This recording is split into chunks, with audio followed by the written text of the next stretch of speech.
and welcome to the Thunder and Lightning Show. This may Woohoo! be the most important show that we've done. Maybe not, but it's certainly the biggest news in about, I don't want to say maybe in my lifetime. I don't know, Well, how many popes have you possibly. lived through? Yeah. Well, I was just thinking today. Three. Okay. Well, I got a few more than that, but yeah. Yeah. Well, I mean, Well, my and wife and I figured it out. And basically, if you average it out, there's a new pope about every 10 years. Now you have people who break you have people who break the average, like John Paul II, who was, forever. And you have John Paul I, 33 days. But generally speaking, every 10 years or so, there's a new pope, there's a conclave. And conclaves, folks, since 1857 or something like that, conclaves do not go longer than 5 days. That's a pretty good track record. We're talking like 20 conclaves, and it takes about 5 days. So, you know, don't don't travel out of town. Expect yeah, that well, yep. it's Should gonna have a it's gonna wrap up pretty quick. well, less than a week. Less than a week. And Absolutely. actually, the conclave does start in less than 48 hours. Yes, it And does. This sort is of our a, big conclave Eve telecast or yeah, and podcast, I should say. might not have another one for a while. Probably not. Um, Well, that's up to you, of course. But we will see, and well, we'll see what the news brings. Um, well, probably won't have another conclave show for a while. That's yeah, not really up to me. That's what John Paul I said. Ah, well, I don't know. Well, We'll no one discuss knows. we'll discuss our candidates very shortly, but I guess just a quick overview. Hmm. On Wednesday, it starts. They will have one vote, and there probably won't be a pope elected at that point. Right. And after that, every single day, they will have two votes in the morning, two votes in the afternoon, total of four votes every day, which is why the conclaves go quickly, because you can see the votes and change your mind and rally behind a specific candidate. And by the end of the first day, I think everyone will see where they stand, and well, the first full day, I guess, and Right. Exactly. you know, Exactly. it'll move forward from there. So, what do we want to do? Jump straight to the betting odds? Absolutely. Polymarket it is. Let's I see don't want who's to. let's see who's I, in the field. I don't want to enable people, but let's let's I'm take a all look. for enabling people. There's Yeah. our leader in post position, Pietro Uh, Parolin, so followed by Cardinal Tagle, Tagle, Zupi, Turkson, Erdo, Marsh. Pete Zabala, Hmm. Aveline. Where's he from? France. Yes, he is Okay, Marseille. He's and the then Archbishop of Marseille. all right, and Jose Tolentino de Mendo Mendonca. Mendonca, yes. Mendonca from Spain, I assume. He is, yes. Cardinal Sarah, Yep. Cardinal Prevost from the USA, Cardinal Gretsch, and you said throw out everyone after 2%. Yeah, Ah, let me do a quick mea culpa here. There's Basungu. Now he was my earliest candidate. okay. Basungu. I said this guy, he's African, he's got a high profile, he's been brought into the Vatican, he was liked by Pope Francis, he made a big splash against Fiducia Supplicans, but he seems to have faded in favor of Cardinal Sarah and, of course, Turkson So we'll get in the all African stakes there. So let me so just say, for whatever reason, the reason is I was wrong because I'm wrong a lot. So there it is. So moving on. um Oh, I okay, I'm see. just scrolling through the rest. Like Ike, a lot of people were pumping up Ike, but Yeah, as you see, the money is not behind Ike. Um, okay. Well, and Renze, well, I mean, I guess if you're looking for a short papacy, that would be Yeah, one. that would be No new Scola. pope in 2025. Yeah, so I think anyone below no new, and they're just going for a long conclave, I guess. And I buy 0.4 cent. I mean, what's the max bet? Like, oh, you can bet whatever you want. there will be a pope in 2025. Well, okay, Yeah. so So in other here, words, if you here's bet a one thing. dollar, wait a minute. If you bet a dollar that there will not be a pope, and that happens, you'll get paid 99 cents on the dollar. So you'll make almost $2. You almost double your money. So here's the best scenario I can see happening. Before we give our papal picks, the best scenario I can see happening is um, maybe no new pope in 2025, but maybe a volcano. There's an active volcano less than 30 miles from Rome, so maybe that erupts and Now takes everyone out. there's always a chance of an earthquake in Italy. Believe Yeah. that. That's the truth. Now I don't wish that and the to happen, but volcano would take out Naples. Naples is built on a quote unquote extinct volcano. So at least they yeah. hope it's extinct. And it has been for thousands of years, but who can say? Or all the rainbow cardinals could go to their favorite bar, and maybe all of them would pick up a virus that takes them out for 24 hours, but long enough for them not to show up for the conclave, and the good guys would vote and elect a decent pope. That's another good scenario, but really unlikely to happen. Yes. So we're talking about likelihood, and with that, we're going to throw away the odds. Yep. And we'll go to, let me see if I can set this up here. We will go to Ed Penton's website. So let's talk a little bit about Ed Penton for a second. He's a journalist. He is. And he has really, really wanted a new pope. Yes. He's wanted a new pope since he wrote the book The Next Pope in the year 2020. Maybe he was just bored from the virus shutdowns, or maybe he really wanted a new pope, which I think is the case. His website is very good. You can scroll through different cardinals. I wouldn't click this Papabuli because this filter. I wouldn't click it because it doesn't include everyone. In my opinion, that has a chance, but I wouldn't. The Cardinals in depth, that just means their profile has more information, but you can click on anyone. So Brett, with that information, I'm going to turn it over to you, and you give me your prediction for who's going to be the next pope, and we'll go to his profile page and scroll through it. Okay. Going into this, as I said, I thought Basungo, but then I saw how everything was lining up even before Pope Francis passed away, and I was thinking it's going to be Parolin. The people who supported Bergoglio, who I call Bergoglians, they were like perfectly willing to shift their alliance to Parolin, and so I was like, okay, so Parolin's got this. As a matter of fact, there's been lots of loose talk that he was walking in with 70 votes, and you're going to need 90 to get the 2/3 plus one. So, and that's brought up the talk of, oh, he's going to make a deal with, let's say, Cardinal Erdo, and they're going to, they're going to make a deal. They're going to throw out TC. They're going to throw out Fiducia Supplicans, and Parolin will be the Pope. That's not going to happen. First of all, you can't make a deal with Parolin. It's impossible. Once any man, Parolin, Burke, anybody, once a person becomes Pope, a man becomes Pope, he's going to do what he thinks is best for him and for the church. Not necessarily in that order. So, yeah, so he's going to be like, Erdo's going to say, hey, you promised to get rid of that. He's like, yeah, I promised a lot of things. And what's anyone going to do about it?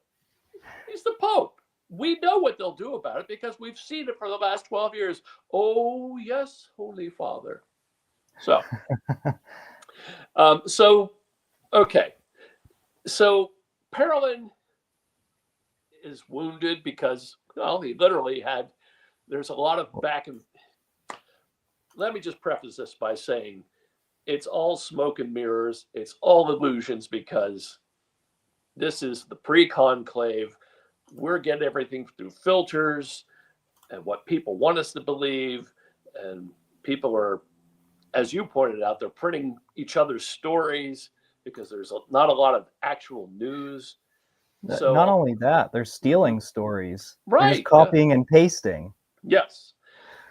So having said that, the narrative is that Parolin was sitting down at a meeting and his blood pressure shot through the roof so much they had to call doctors and nurses and such. And then the story came out that was denied. And then J.D. Flynn said, "Oh no, it's true." My sources say, "Yeah, this really happened." It probably did then. Yeah, I think so. Something happened. Some medical happened. emergency happened. Absolutely. There have been rumors previously about his health that supposedly years ago he was fighting cancer. They're rumors, they're not fresh rumors, not like this. And there was a nice piece, there was a nice post that said, Parolin has failed the audition. He can't preach. He's never been a pastor. He's always been a diplomat. And, he doesn't go over well with people. So, that still leaves him with a lot of votes. Well, not only that, but the Pillar, J.D. Flynn, reported that China is now down on Parolin, who negotiated the Vatican-China deal. And without the backing of China and their money, what does he have? That's sort of his calling card. Yeah. Speaking of money, today there was also a report that we kind of figured this out, but the London property deal, the fraudulent London property deal, the one that got Becciu kicked out of voting in the conclave, he got thrown under the bus. Apparently, the London property deal had Parolin's signature on it. Yes, apparently so.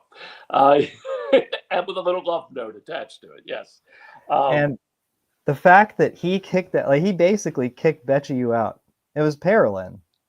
They kicked Becciu out of voting in the conclave. And now if he's throwing this guy under the bus, but he himself has a hand in it, that looks really bad.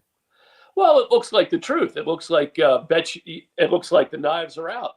And apparently that's how things work in the Vatican. They're always smiling to each other while they hold knives behind their back. Yeah. And I can imagine Parolin and Becciu were.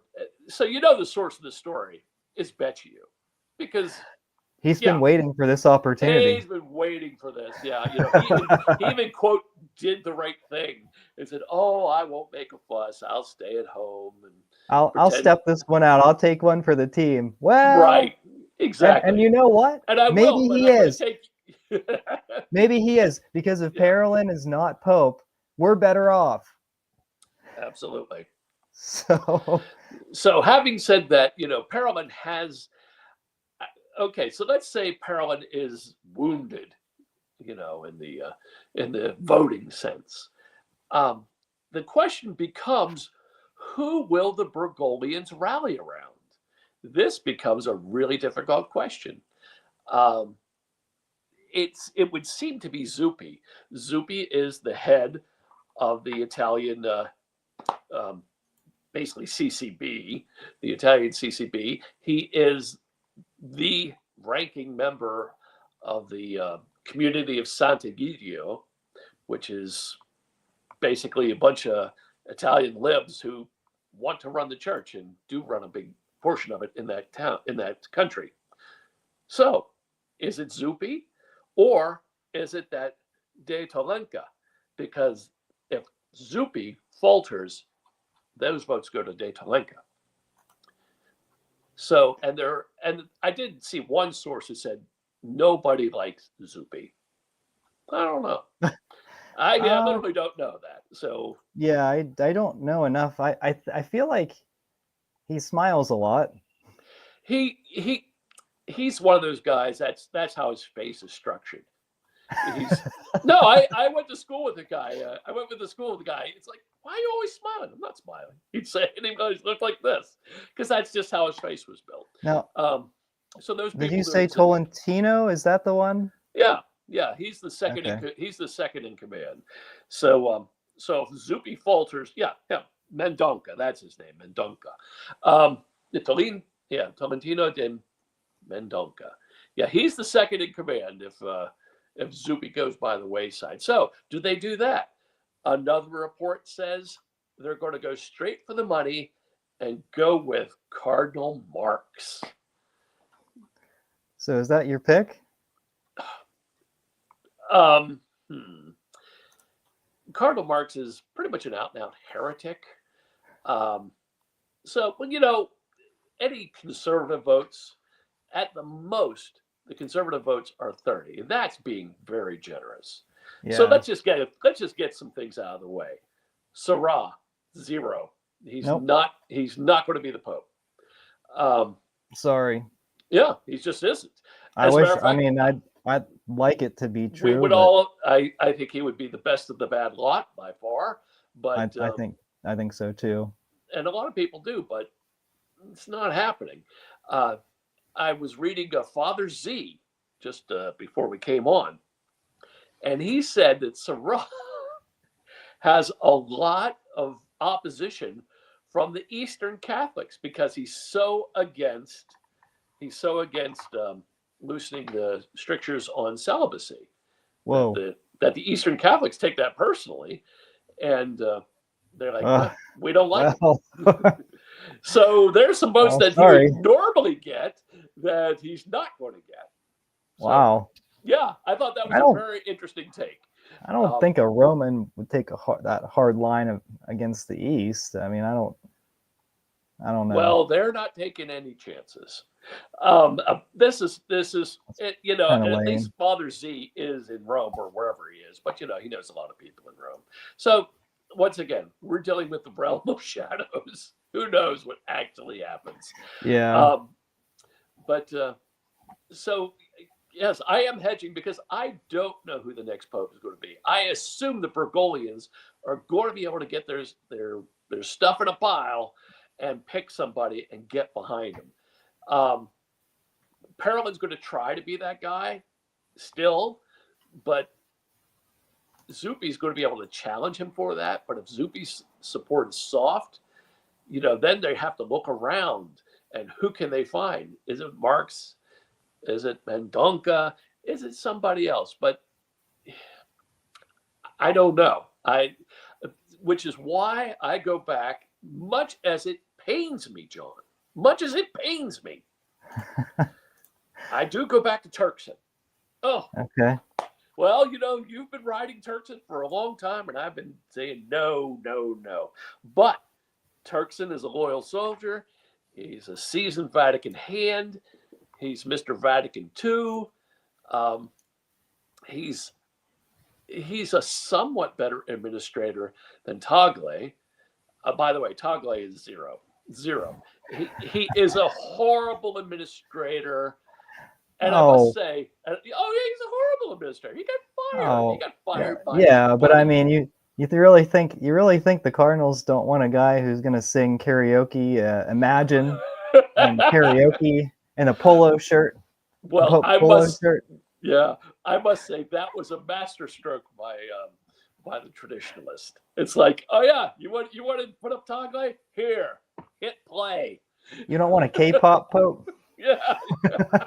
So I thought, yeah, how you like them apples? That's like, okay, yeah, we may not win, but we do got some game.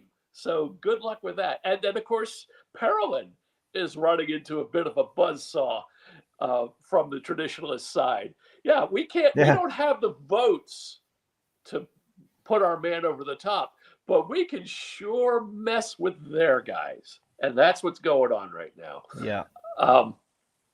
So they are, I just don't know how, and it doesn't matter who it is Parolin or whoever it is, how we can make a deal.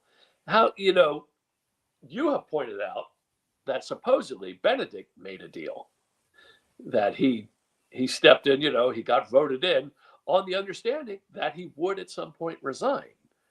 I think that's a pretty far out thesis, but Well, he did resign. I mean, yeah, there is that. yeah, And he did resign for the guy that the St. Gallen Mafia wanted, Bergoglio. yeah. The story lines up. Yeah. So, The story, once again, the story lines up, but yep. it takes more than that. It does take some evidence and some testimony. We don't have those things. Yeah. So yeah, Turkson, there he is. That's John. Is that your pick? I'm going to go with right now, Turkson for Pope. Well, That's who I'm going with. so to speak, you stole my thunder. Oh, Because no. I'm still on the Turkson. You tell me why, Turkson. I'm still on the Turkson bandwagon, but I'll have to change and No. You tell me why. And you've been there all along. You gotta say it. So I'm gonna scroll down here. All right. Cardinal Turkson. He's worked in the Vatican under Francis. He started out as fairly conservative. 2012, I think he made a statement against LMNOPs, pretty strong one. And that was when Benedict was Pope, yes. And such. He's since softened his stance. I haven't watched a whole lot of his speeches, but he's very waffly. He basically kind of goes wherever the wind blows. That's one of the reasons I'm coming around to him. And I think he's not. And there are a lot of conservative lay people that are saying we need an African pope, and they're talking about, of course, Sirah, right? Because he's very conservative, and they've seen his statements, and they're like, this guy's great. Yeah. And I'd be really excited if he were. I think we all would, but you cannot expect it. They're just the votes aren't there. And if you've been watching this channel for the last several years, I said, people that say we need an African pope, you're not getting Sirah, you're getting Turkson. You did say that. Now, I don't think he's going to be the early favorite, but I think he would be the compromise candidate for everyone. Yep. He seems like a guy, he'll get along with everyone. That's what they want. They don't want a Francis. Oh, no, nobody wants a Francis. Even the most liberal gay cardinal to become pope doesn't want to be a Francis. No. He's radioactive, and everyone's going to run away from him as hard and as fast as they can, and they should. And with Turkson, so on this website, let me see how far I can scroll. Okay, so you have like where he stands. That's what's a good thing about this website is you can look at their profiles and everything. There's nothing on the Vatican-China deal, but I thought Turkson, I saw his name mentioned with something to do with China. So I think the Chinese, if they're throwing any money into this, I think they would be excited about that. Now, here's one of the key factors. Francis, how old was he when he was elected? He died at 88, so he was 76. So he was elected at age 76, and they said, oh, that's an old pope. He was very old when he was elected. And he lived for 12 years, and he didn't have the best health when he was elected.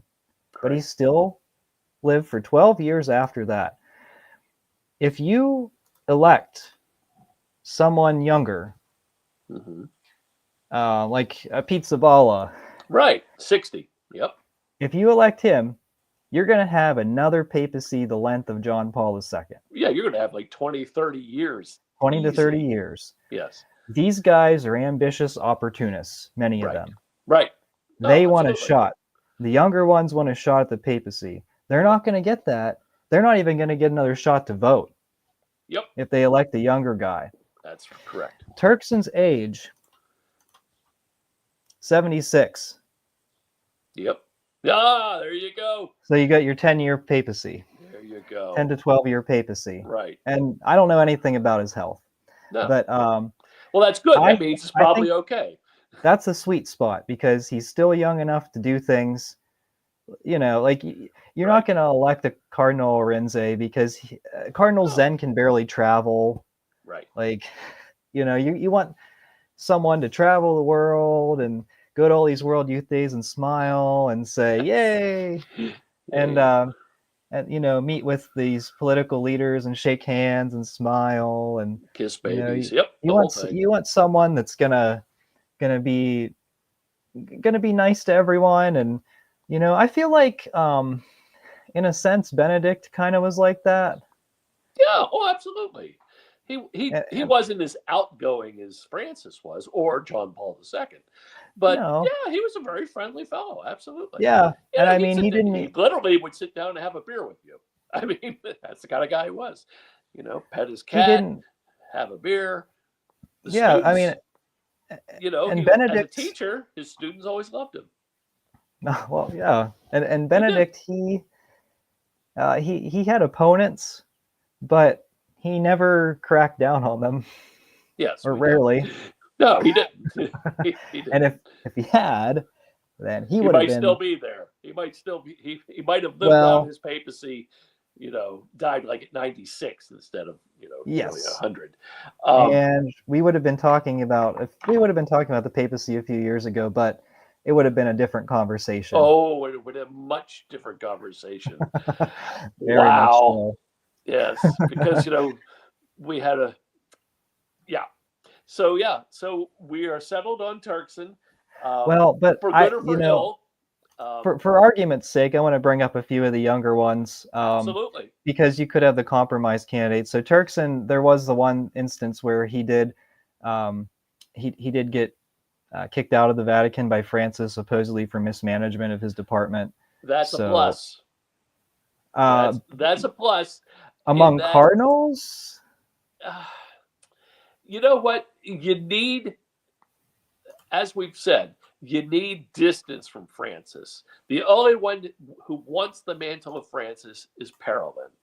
Everybody else will take the votes, but no one wants to be identified with Francis. So Turkson getting fired for him and passed over is kind of okay because he could say, well, he didn't like me that much, so it's okay. I'm not, and I didn't like him that much. Which he'll be free to say that. Let's say, yay. As soon as he gets that white cassock on. And believe me, I think every pope, I think whoever gets it, they're all going to take some time to diss the Francis. And I want to say it. So okay, I see a comment here. Turkson is horrible. I don't think he would support the Latin Mass. Yeah, but I mean, he would. No, wait. Now, put those crazy thoughts out of your mind. Every single one of these cardinals is a Vatican II man, without exception. There may be some loosening up of TC, absolutely.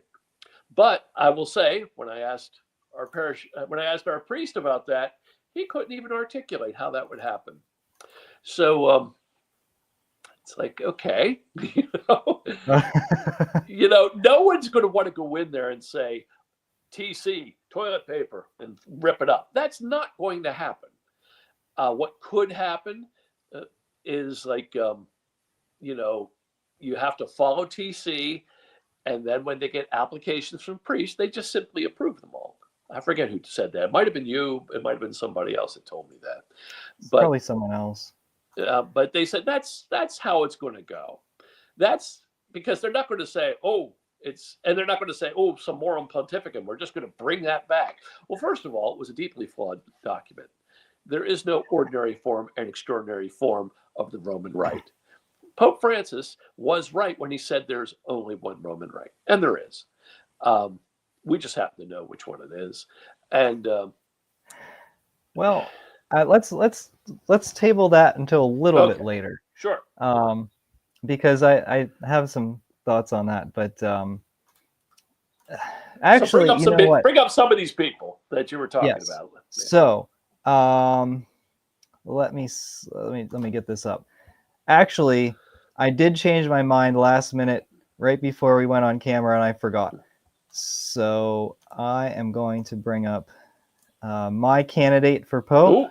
Who is? Here he comes. Yeah, there he is. Donald J. Trump. Did that get everybody excited?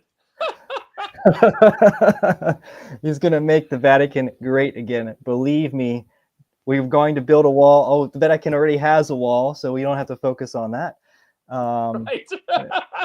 We're going to bring back the Mass. It's going to be a great Mass. It's going to be a great, beautiful Mass. We're going to bring back the vestments.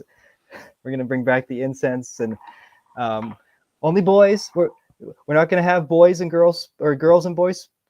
Wait, we're not going to have boys and girls sports. We're not going to have girls and boys sports. We're not going to let girls on the altar. Right. Right. It's going to be great. It's going to be great. It's going to be huge. It'll definitely be huge. Okay. Okay. Having said that, let's talk about Trump's candidates for the office of yes, Pope. Because the one I settled on, was Cardinal Mueller. Cardinal Mueller is, of course, German, but he is very involved in traditional politics and in American politics. When there was an anti-abortion activist named Mark Hawk, and he got arrested by the Biden administration, the second Catholic president. And, he was tried and he was found not guilty. And he came home to his wife and his 7 kids. And who was there to greet him but Cardinal Mueller? Oh. Yeah. And where has Cardinal Mueller been? Why, he's been to Mar-a-Lago to meet Trump. So that's the guy. That's who I Trump's said guy, is the but, Trump candidate. So of course he's on the he's on the side of the conservative side, or the more orthodox side, somewhat, where he's fighting against like Erdo, who seems to have most of the, according to the rumor mill, seems to have most of the votes. But Mueller would get Trump's full endorsement, I'm sure, except today, a couple of people on the X, the Twitter, started kicking around the name, can you believe it, Dolan. Yeah, exactly. I saw that. Yeah, it's like, you got to be kidding me, Dolan. That's why I don't follow it so closely. He's so American and he's such a figure. People have to realize, us Americans have to realize, most of the world doesn't like us. They either resent us, or mostly they just resent us. And you're too rich, you're too powerful, you're too full of yourselves. You won't learn all these goofy languages we speak. They don't like. And to think they're going to give the papacy to an American, it's just you're smoking crack. It's not happening. And Dolan, the only thing I can say about Dolan is he's one of the 11. He's one of the 11 cardinals who was present at the last conclave. So this is not new business for him. And people will actually lean on him. They'll say, okay, what happens next? And he'll so people will gather around him. Yeah, and he's been saying he's been saying some conservative things, and that's a good point. That's another reason why I was really excited that Cardinal Sarah was going to be here, not because he has a chance of getting elected, but because he has a chance to give his input, and he's going to be respected, especially amongst the Africans. And so if he says, Africans, you need to vote for Turkson, or you need to vote for whoever, then they're probably going to go along with him. It could happen. So I think in that regard, that's that. Now, here's my dark horse candidate, and this guy's been on my radar, and it hasn't been on anyone's radar. Cardinal Lazzaro Yu Hung Sik. The Korean. Yes. He Yeah. is the prefect of the dicastery for the clergy. He has a high-ranking position in the Vatican. Absolutely. And he is 73, so not particularly young enough to have like a 30-year papacy, but Right. he could be around for 15 to 20. Mm-hmm. But he'd be the Chi-Com candidate. He's supported the Vatican-China deal, which is really bizarre because he's South Korean, and South Koreans are generally against the communists. So Generally, but a big stream in the politics of that country are you can call them unionist. They believe in the one Korea, and the only way you're going to get one Korea, short of rolling forward with and having a military battle, is through negotiation and shared shared endeavors. So a lot of people in South Korea feel that way. There are a lot of people who they say, well, you know what? We need to send them money when they're starving. They built a whole industrial park, like basically using South Korean know-how and capital and North Korean labor and making products and selling them. There's so it's a real thing. And of course he wants to deal. You cannot do anything for North Korean Catholics if you can't go there and you're not allowed to talk to them. So yeah, I'm just saying. So this is a real thing. It's not just reflexively, better read than dead. There's not. There's plenty of people in South Korea who feel that way. Believe it. But a lot of people, enough that it's a significant part of their politics, are like, oh no, we need to deal with them. We need to get along. So he's that guy. He's in that party. So and the fact that he's dealing with China, that's a plus in the current Vatican. So well, I'm going to yes, go with you on this. and another, I think there's been a lot of conversation about like, oh, the Italians really want an Italian. Well, they only have 20. They only have 20 cardinals, or less than that. Right. So they're not going to be able to build a majority with anything. And does the rest of Europe want an Italian cardinal, or do they not care? Or do they not like the Italians? Well, I guess that's the real question. Okay, well, I would submit to you that the real question is, there are famous prophecies about Rome will lose the faith, that Rome will be conquered, that Rome will lose the faith, that Rome will fall. Now, if you don't protect the faith in Rome, you're in trouble. Now, for good or for ill, the Italy and the papacy have been intertwined for centuries, centuries, yeah. And really since the 1920s, when Mussolini and the Vatican basically shook hands and buried the hatchet, because before then, the Papal States, was the property of the Pope. And the Papal States was a big part of the blockage of the Risorgimento when Italy constituted itself instead of a bunch of city-states as a nation-state. And the Vatican lost that battle, and the Pope was imprisoned in the Vatican for years and years and years. Eventually they let him out, but it was always bad news until Mussolini came in and said, you know what? We need the papacy. It's Italian, and we're going to pay you, some money for the loss of the Papal States, and he did, and it's still part of Italian law to this day. Mm. Italy and the papacy are so entwined, and and so we've had, the Pole, the German, and then the guy from Argentina, who was Italian. Yeah, but he's a jerk. No, I mean, Bergoglio was a jerk. There's no doubt about it. And, hey, even his sister wouldn't come to his funeral. It's a fact. That's a fact. So take that for what it's worth. Well, I don't want to get off that Italian bandwagon, but before I Well, let me address, just tie it up here. Let me just yeah, tie it up here. You have to defend the faith. He ruined the faith. He ruined a lot of people's faith in Italy, changed the Our Father, and especially in the Diocese of Rome, which he just keeps on hiring and firing people willy-nilly.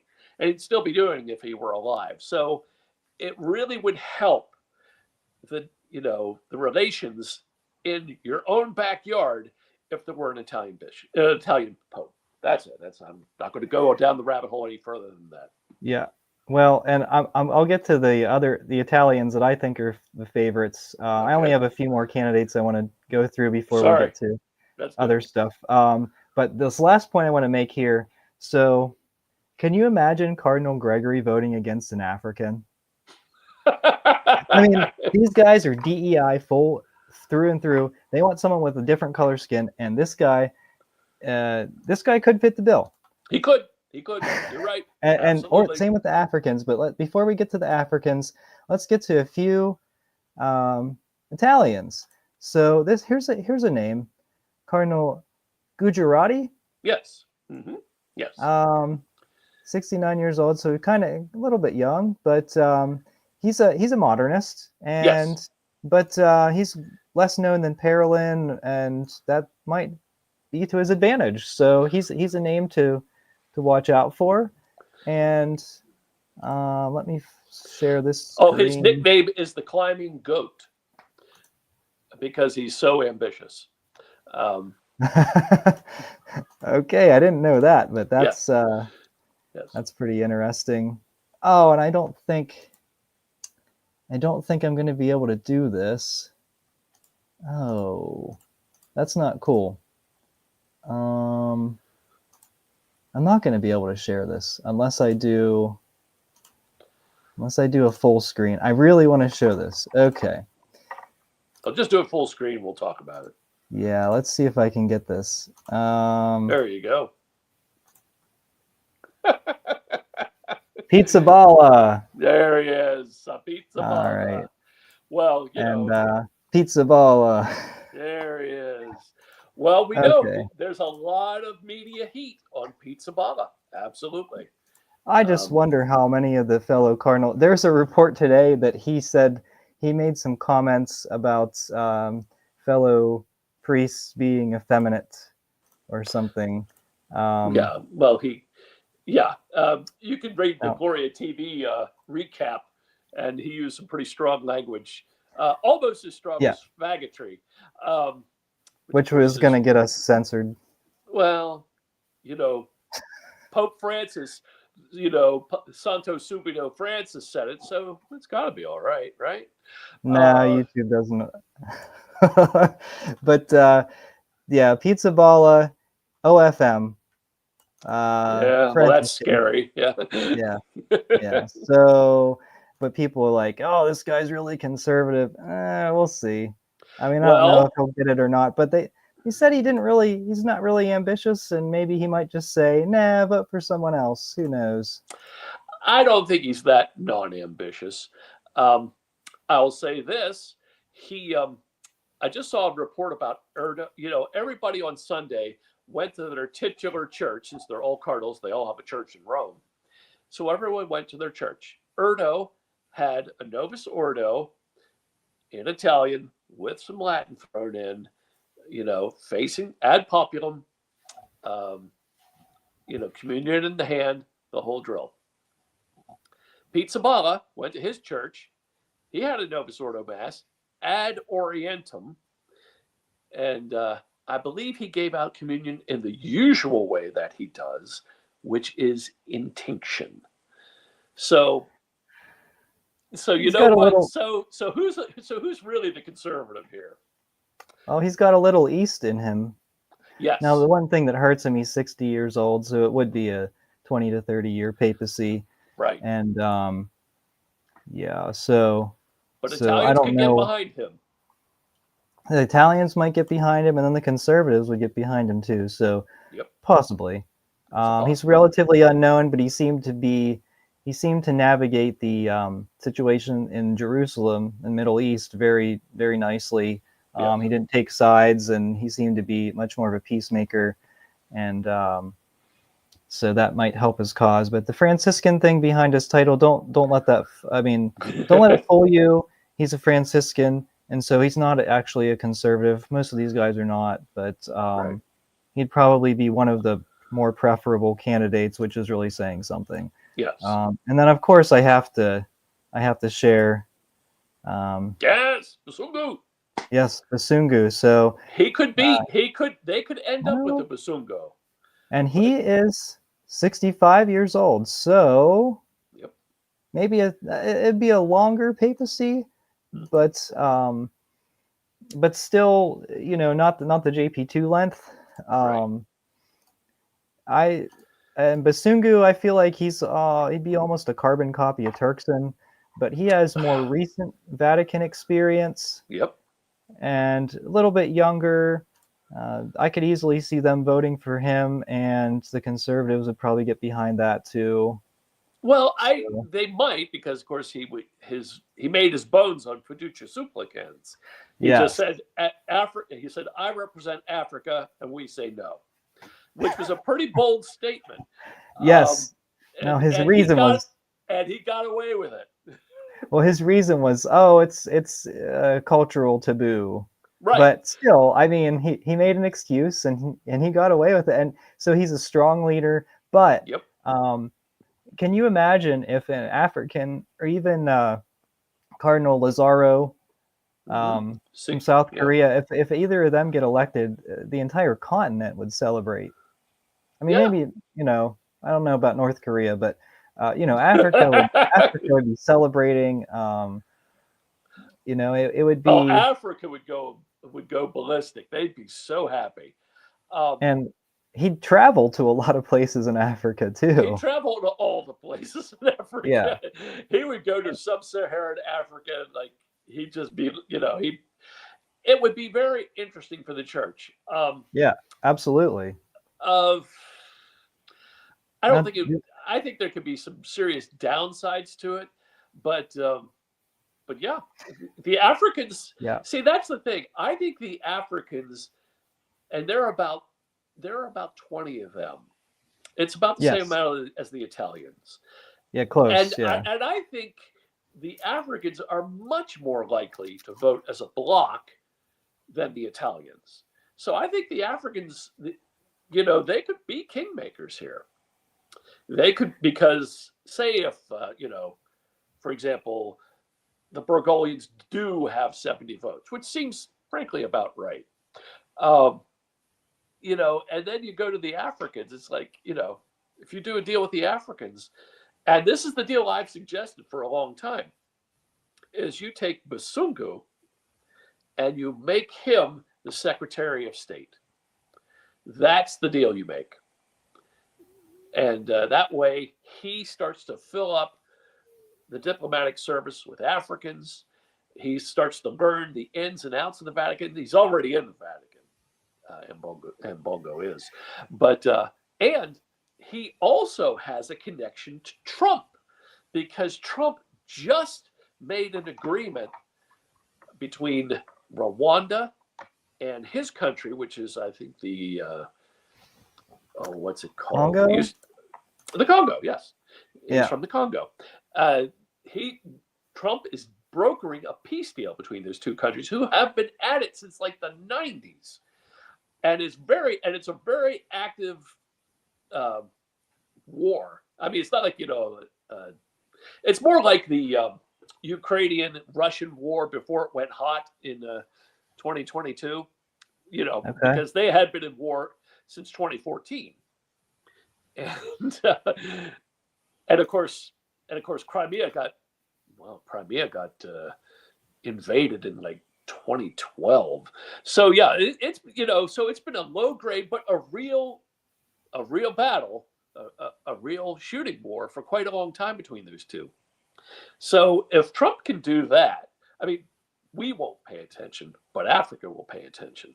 And like I say, and Basungu, and he's there, and him and Trump, I mean, it's another way for Trump to have some serious influence. Wow. Yeah. So, I mean, I think Basungu is kind of a dark horse. Literally. Yeah. No, he is. He is. But you're talking about a compromise candidate, which could happen, because if Parolin hadn't screwed the pooch, he'd roll his thing and it'd be done. Which is, I thought, what was going to happen, but it's not. He's getting all sorts of things thrown his way, and he's not reacting well. Plus, his body's letting him down. So, yeah, someone's going to have to make a deal. Yeah, someone's going to have to make a deal. All right. Well, right now we're on the same page of who we think who are not necessarily our preferred candidate, but who we expect. We predict will get elected. So maybe let's see if we can disagree on this. What name will the new pope choose? Okay, if it was Parolin, it would be John the 24th. That is the joke name he's been referred to. That was the name that Francis said the next pope should take, is John the 24th. So, of course. Yeah, so there's that. I don't know, pick another. And of course, if we get an Italian pope, like Pizzaballa, for example, he will beat Pius XIII, because Pius is a name reserved for Italian popes. So whoever the Italian pope is, he's going to be Pius XIII. Those are my off the cuff. All right. Well, I'm very confident in this in my pick. We're gonna get a John Paul III. Yeah. There's a really strong chance of that. We're gonna. Yeah. I think. And in fact, I'm so confident. If we don't, I'm gonna shave my beard. Oh, all right. You put a little skin in the game. That's what we want to hear. And here. So let's see. So it's a serious sin to bet money on the papal conclave. It is not. Stop it. No. Well, I'm not betting money, but I'm betting my beard. Does that count? It's a venial sin at best. You can get that. Taken care of on the way to communion. No, it used to be. It was declared a mortal sin by one of the popes, and then another pope said, "Nah, it's okay." Well, he didn't say it was okay. He said, "Yeah, you cannot. You will not burn in hell for betting on the papacy." No, I'm very confident. I'm so confident. Really? Now, why? I mean, I'm so confident in JP. Pick. Well, okay. I'm so confident. I'm so confident that I didn't even consider any other names. Okay. Well, here's some names for you. We keep talking about an African pope. We've both talked about an African pope. So we need an African name. Augustine. Pope Charles Luanga. Pope Charles Luanga. That would be so based. It would be terribly based. That would be if Sarah would be Charles Luanga. How many cardinals would be like, "Oh, can I take my vote back?" Yeah, exactly. That's Cyprian. Cyprian is an African name. You've got people like Moses the Black. Yeah. You could be Anthony. He went out in the African desert. So So Athanasius. there are Athanasius, absolutely. Yeah. So there are lots of African names, and I would expect it. Frankly, I would expect an African pope to pick an African name. So I think a lot of people are underplaying that. I am. Yeah. Of course, there'll be no Francis II. Nobody wants any part of that. Let's see. Well, although Sarah, he loved the man, so he might go with Benedict XVII. There's always a possibility. Yeah.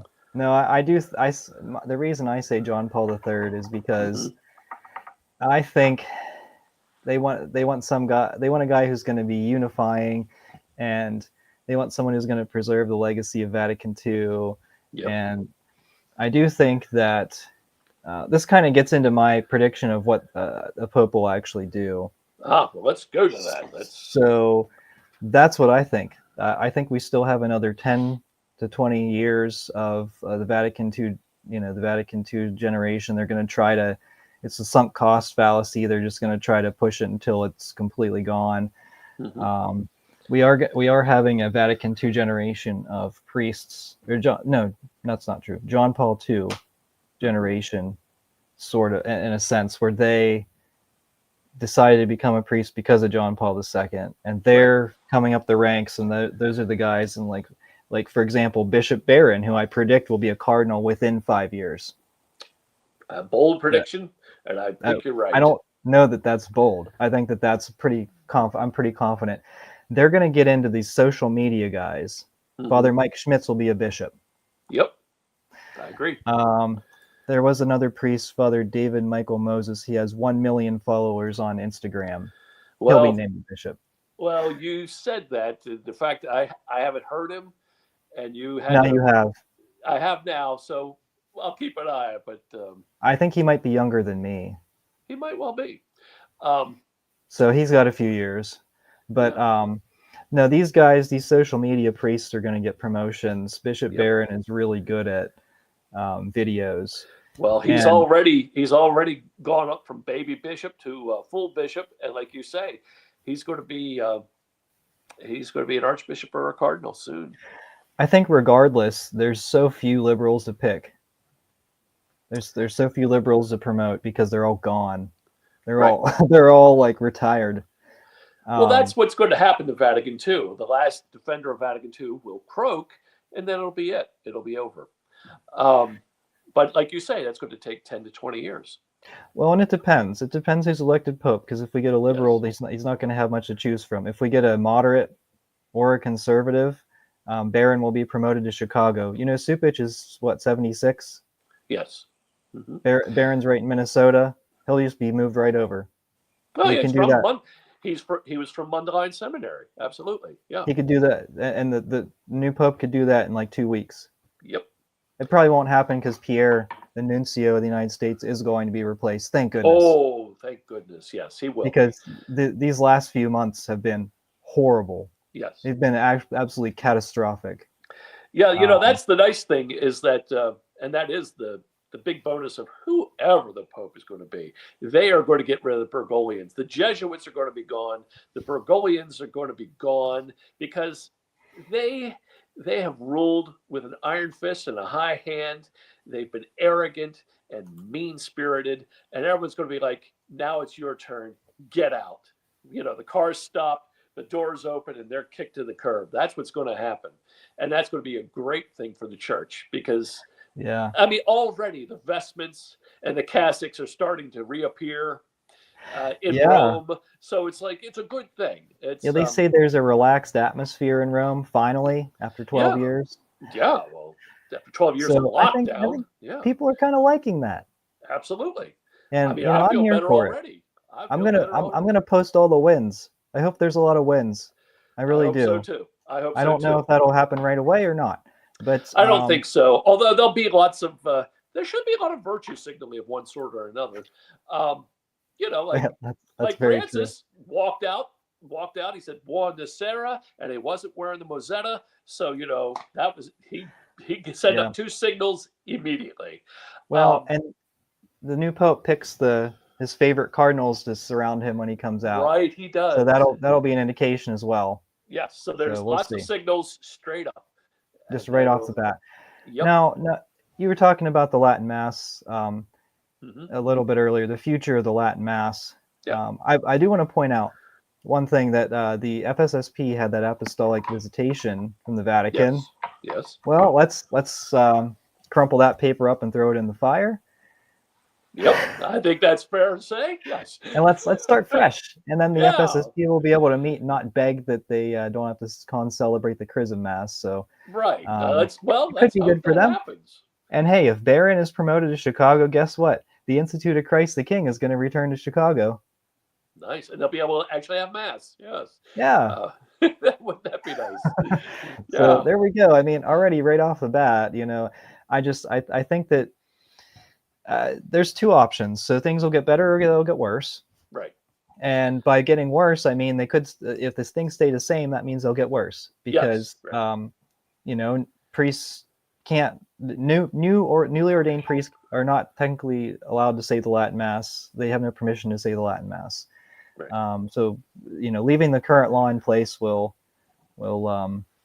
make things worse. But it could get better. They could come up with something to restore some of the standards of Summorum Pontificum. I don't know how Well, that will happen. But let me opine here for a second. I think what they yeah, will do is fairly quickly, like within a year, because we're talking Vatican time, yeah, they will do something to restore.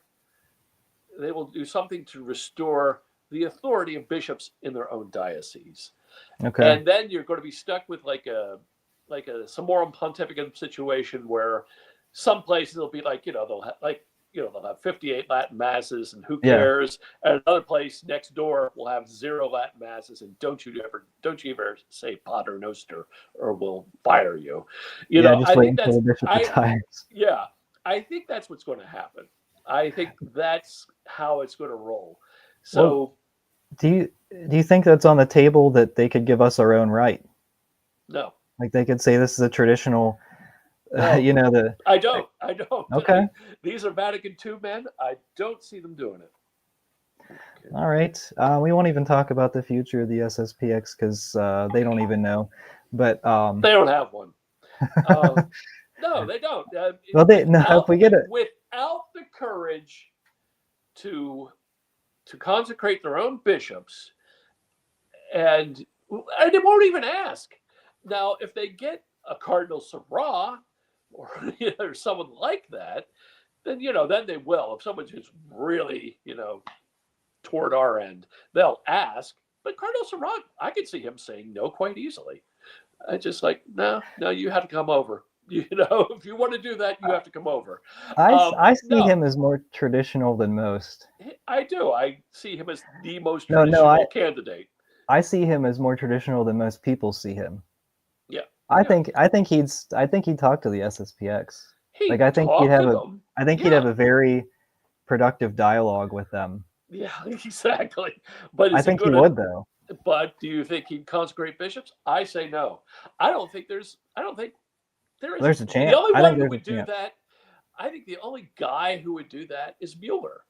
Mueller, because he's like the only one who has that enough sand, and someone like a Sarah would let him get away with it. So that's what it would take. Well, It's going to take a pope who's willing to look the other way while someone runs forward and consecrates bishops. That's what it's going to take. No, the last point I want to make is the Novus Ordo. So Yes. I am personally in favor of just banning the whole thing, and I think it will. But here's how I think it will happen. I think what's going to happen is, and this could take a while, depending on who's pope. Because remember Benedict in 2010 or somewhere around there, he changed the prayers of the Novus Ordo, some of them, Yes. back to what the original translation of the Latin was. Right. One example is in the consecration, the old translation was for all, whereas the more correct translation, which is what it was changed to, is for many.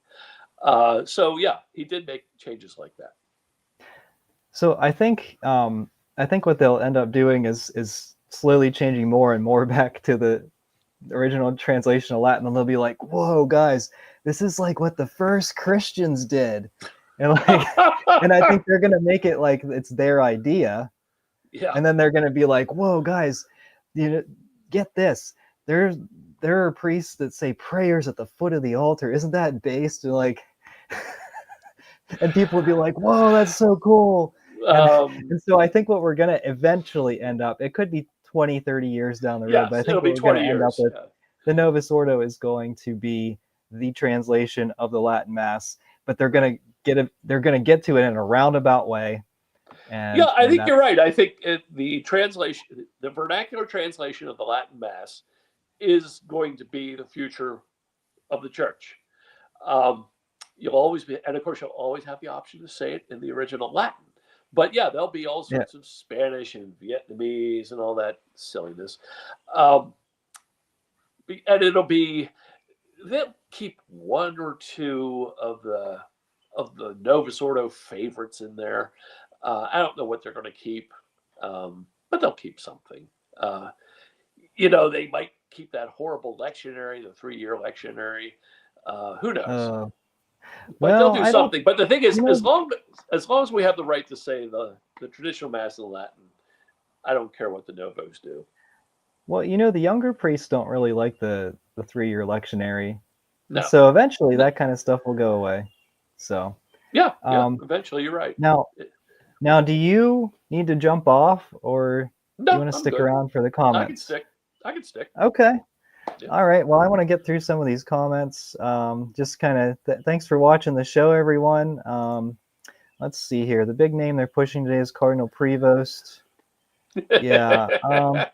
But he's an American, so I feel like he has as much of a chance as Cardinal Sarah. Exactly. Yeah, they can push all the Americans they want. Doesn't do any good. Mendoza is from Portugal, and I'm not even going to pronounce that word. But he I is. think we're going to get banned anyway. He is. I didn't know he was from Portugal, but yes, he is flaming. Yes. Let's see. Oh, yeah. With Tagle, they'd play Imagine in the background. Let me say this in defense of Tagle. For Filipinos, karaoke is mandatory. And I'm not kidding about that. Without exception, every Filipino presented with a microphone and a screen with lyrics will sing, without exception. And that's just what they do. They enjoy it. They like it. They're all about it. Yeah, so it's they're all really. That he would do that. And they're all goofy, and that's part of their personality. It's not like even I don't even feel like I'm stereotyping or being offensive. They all have a goofy sense of humor, and whenever you're talking to one of them, they're funny. Like, really upbeat people, and a lot of them are absolutely. It's the world is their home. Though, if we get a really bad pope, I'm okay with that, because because you know what? It was bad for the last 12 years. What's another 12? I don't know. Now, John, I'm going to disagree with you, because I remember our good friend Ryan saying, "Oh, we're going to have a war. Bring on the war." Well, we've had the war, and it's been really difficult. It's been really tough on the people of God. It is. And you know what? I knew it would be, because when you talk about war, it's never pretty. And you're saying bring on 12 more years of Pope. I'm not saying bring it on. I know, but you know what? Like you say, I think we've had enough to understand, at least some of us, understand how bad it is. But maybe the rest of the people of God, I love to use that Bergoglian expression, the people of God. Maybe the rest of us have to be dragged kicking and screaming to say, no more. Or in the words of Roberto Duran, no mas. I feel like eventually the Holy Ghost will save us, but I'm already banned from the sacraments in my own diocese, so right. Yeah. How can it get any worse? I mean, I guess I shouldn't ask that, right? No, but never ask that. I don't want that. I want someone who's going to liberate the Mass very quickly, so that we have the sacraments. And the second we have the sacraments, I'm going to be knocking on the door of my bishop. Not really, but I'll be calling. Yeah. And I'll say, hey, yeah, we'll see what happens with that. Like I said, absolutely. I think I think Sarah would support you. I think he would. I think he absolutely. would. I think he would. He's pretty much said so. I imagine the loosening of TC is just to leave it completely up to bishops. So basically what you said, Brett. Yep. No, he's right. He's right. I think that is what they'll do. Traditionis Custodes is actually, you said Summorum Pontificum was bad. Well, yeah, Traditionis Custodes is actually, like, in canonist perspective, an absolute disaster. Right. It's a catastrophe. Yes. There were incompetent people who pulled it together, and you could tell they just hate the Mass and they wanted to ban it as quickly as possible. But they did refer to the right antecedent to the Novus Ordo, which is actually the 1965 rite. Ooh, yeah. They said that was, you weren't allowed to use the rite antecedent to the Novus Ordo, which is you're not allowed to use the 1965 rite, which literally no one uses. Right, exactly. That was the transition. Yes. Yeah, so they actually, so it's not correct. So that's why they had to issue so many clarifications. I can't see Sarab saying vote for Turks, and well, they are. I mean, I could. They're Africans. They Well, yeah, exactly. They are Africans, and Sarab knows he's not going to get the vote, so he would swing people Turkson's way. Absolutely, because it would be more important. Because he's going to get a progressive any way he goes, so he might as well swing it to an African. This is a sad prediction. We'd be lucky to have Barron and Schmitz leading the church. Now, I will say this about Father Mike Schmitz. I haven't really heard anything heretical. He's ever and I've heard some of his stuff, and he's pretty decent. Like he's even more conservative than Barron. Now he's a little bit cringe on feminism and that kind of stuff. But I don't pay attention. Well, I did pay attention to Casey Cole, and then I caught on pretty quick that that's like, oh, he's scary. I don't pay attention to Mike Schmidt because I used to pay attention to your boy. Who's the guy? Father Mark Goring.